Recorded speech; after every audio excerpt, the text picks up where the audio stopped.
ஸ்ரீமதே ராமானுஜாய நமக. ஸ்ரீமத் கோவிந்த ராமானுஜா சரணோ சரணம் பிரபத்தே. ஸ்ரீமதே கோவிந்த ராமானுஜாய நமக. இந்த உலகத்தில் உள்ள ஆத்மாக்கள் அனைத்தும் மிகவும் பழமையான காலத்திலிருந்தே தன்னகத்தே பாவம் புண்ணியம் இரண்டும் கலந்த கர்ம வினைகளை தன்னகத்தே கொண்டிருக்கிறது. நம்மிடம் கர்ம வினைகள் இருப்பதனால்தான் இந்த ஆத்மாக்கள் முக்தி அடைய முடியாமல் பல தேகங்களே ஒட்டி கிடக்கக்கூடிய ஒரு நிலை இருப்பதனால் நாம் இங்கே பிறந்ததனுடைய நோக்கத்தையே மறந்து மேலும் மேலும் பலவிதமான பாவ புண்ணியங்களை செய்து கர்மங்களை சேர்த்து கொண்டு மீண்டும் மீண்டும் பிறக்கக்கூடிய ஒரு நிலையிலேயே இந்த ஆத்மாக்கள் அனைத்தும் இருக்கிறது.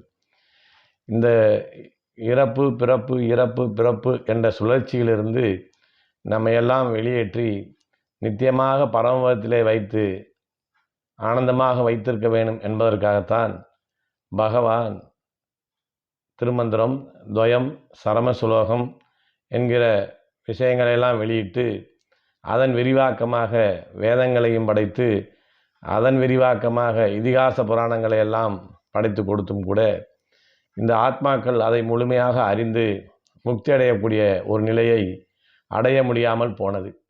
இந்த துன்பத்திலிருந்து நம்மை மீட்பதற்காக பூமி விராட்டியின் அம்சமாக ஸ்ரீ ஆண்டாள் நாச்சியார் சிறுவில்லிபுத்தூரிலே பெரியாழ்வாருக்கு மகளாக அவதரித்து நமக்கு மிகப்பெரிய ஒரு நன்மையை செய்து கொடுத்தார். இந்த நம்மிடம் ஒட்டியிருக்கக்கூடிய பாவ புண்ணியங்கள் அனைத்தையும் கழிப்பதற்காக நமக்கு தமிழ் மொழியிலே மிகவும் இனிமையான எளிமையான 30 பாசுரங்கள் கொண்ட திருப்பாவை என்கிற கிரந்தத்தை அருளி செய்து நமக்கு கொடுத்திருக்கிறாள் ஆண்டாள் நாச்சியார். இந்த திருப்பாவை 30 பாசுரங்கள் நமக்கு என்ன விதமான நன்மையை செய்கிறது என்று பார்க்கிற போது நம்ம ஆத்மாவில் ஒற்றிருக்கக்கூடிய சகலவிதமான பாவங்களையும் போக்குவதற்கு மிக ஆதாரமாக இருக்கிறது என்று சொல்கிறார். ஏன்னா வேதத்தை எடுத்து அதிலே சொல்லப்பட்ட வழிகளை கடைபிடிப்பதற்கு பலவிதமான கட்டுப்பாடுகள் இங்கே இருப்பதனாலே நம்மை போன்றவர்கள் வேதத்தை அவ்வளவு எளிதில் கற்றுத்தேர்ந்து அது சொன்னபடியிலே பயணித்து நம்முடைய கர்மங்களை தொலைத்து விட முடியாது. அதற்கு மாற்றாகத்தான் ஆண்டாள் நாச்சியார் சிறுவில்லிபுத்தூரிலே பெரியாழ்வாருக்கு மகளாக அவதாரம் செய்து எளிமையான 30 பாசுரங்களை நம்மிடம் கொடுத்து இந்த 30 பாசுரங்களை நீங்கள் சேவித்தாலே போதும் உங்கள் ஆத்மாவில் ஒட்டி கொண்டிருக்கக்கூடிய சகலவிதமான கர்மங்களையும் கழிக்கலாம் என்று சொல்லியிருக்கிறார். இதைத்தான் சொல்லுகிறார். இந்த திருப்பாவை என்ன நன்மையை நமக்கு செய்யும் என்று பார்க்கிற போது பாதகங்கள் தீர்க்கும், நம்மிடம் இருக்கக்கூடிய தீய வினைகளை என்று சொல்லப்படக்கூடிய கர்மங்களை கழிக்கும் என்பதிலே முதலிலே சொல்லுகிறார்.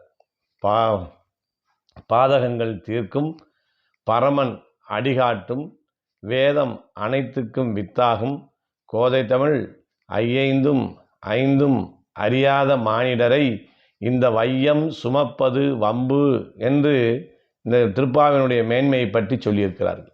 இதில் முதலிலே சொல்லுகிற போது பாதகங்கள் தீர்க்கும், நம்மிடம் இருக்கக்கூடிய பாவ புண்ணியங்களான கர்ம வினைகள் முழுமையும் நீக்கி கொடுக்கும் என்பதை உறுதியாக சொல்லுகிறார்கள். பாதகங்கள் தீர்க்கும்.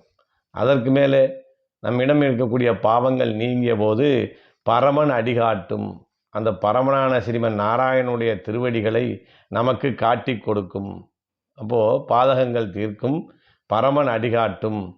இந்த இப்படி உயர்ந்த செயல்களை செய்யக்கூடிய இந்த பாசுரமானது வேதம் அனைத்துக்கும் வித்தாகும் என்று சொல்கிறார்.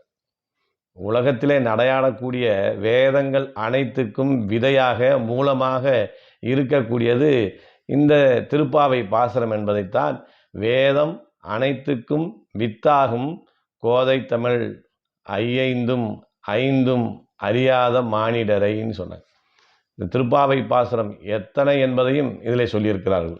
ஐயைந்தும் ஐந்தும் என்று சொல்லும்போது 30 பாசுரங்களை என்று சொல்லி ஐயைந்தும் ஐந்தும் அறியாத மானிடரை இந்த வையம் சுமப்பது வம்பு. இந்த 30 பாசரங்களை கூட அறியாத மானிடர்களை இந்த பூமி சுமப்பது வீணான செயலாகும் என்று அறுதிட்டு இந்த சொல்லியிருக்கிறார்கள். இதை பற்றி ஆண்டாள் நாச்சியார் தனது திருப்பாவை பாசுரத்தில் 5வது பாசுரத்தில் மிக தெளிவாக சொல்லியிருக்கிறார். என்ன சொல்லியிருக்கிறார் என்றால், நம்முடைய வினைகளை பகவான் எப்படி போக்கி கொடுக்கிறான் என்பதை மிகவும் வெளிப்படையாக சொல்லுகிறார். நாம் என்ன செய்ய வேண்டும், என்ன செய்தால் பகவான் நம்மிடம் இருக்கக்கூடிய பாவங்களை போக்கி கொடுப்பான், எவ்வாறெல்லாம் போக்குகிறான் என்பதை மிக எளிமையாக அழகான தமிழிலே நமக்கு சொல்லியிருக்கிறார்.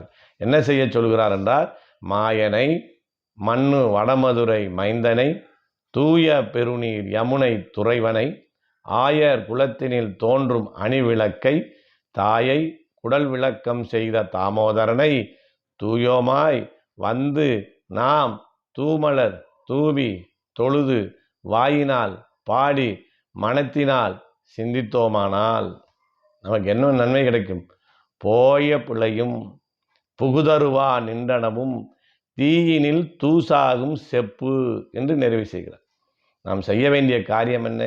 பகவானை தூய்மையான உள்ளத்தோடு தூய்மையான சொற்களை கொண்டு எளிய முறையிலே அவனை நாம் தொழுதோமானால் நம்மிடம் இருக்கக்கூடிய கர்மவினைகள் என்று சொல்லப்படக்கூடிய பாப புண்ணியங்கள் கழியும் என்று சொல்லுகிறார்.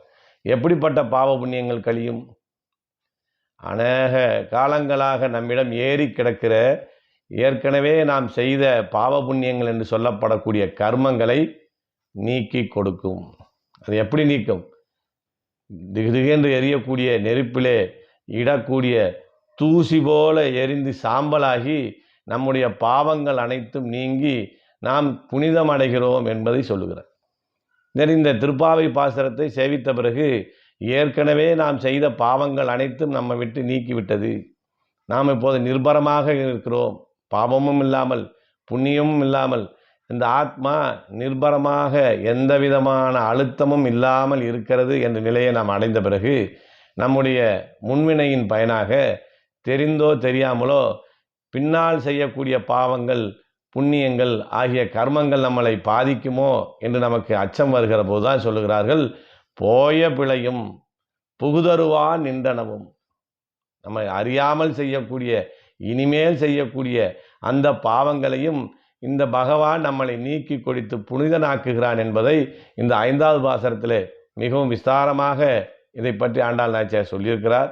அதனால் நாமும் என்ன செய்ய வேண்டும் என்றால், கோதை தமிழ் என்று சொல்லப்படக்கூடிய ஆண்டாள் நாச்சியார் அருளி செய்த இந்த 30 பாசுரங்களையும் தப்பாமல் நாம் தெரிவிக்க வேண்டும். இதுதான் சொல்கிறாங்க, திருப்பாவை 30ம் தப்பாமே.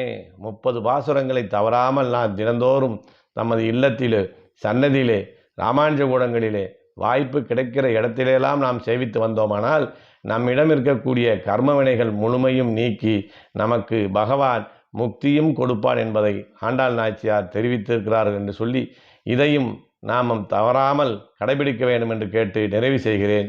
ஸ்ரீமதே ராமானுஜாய நமக.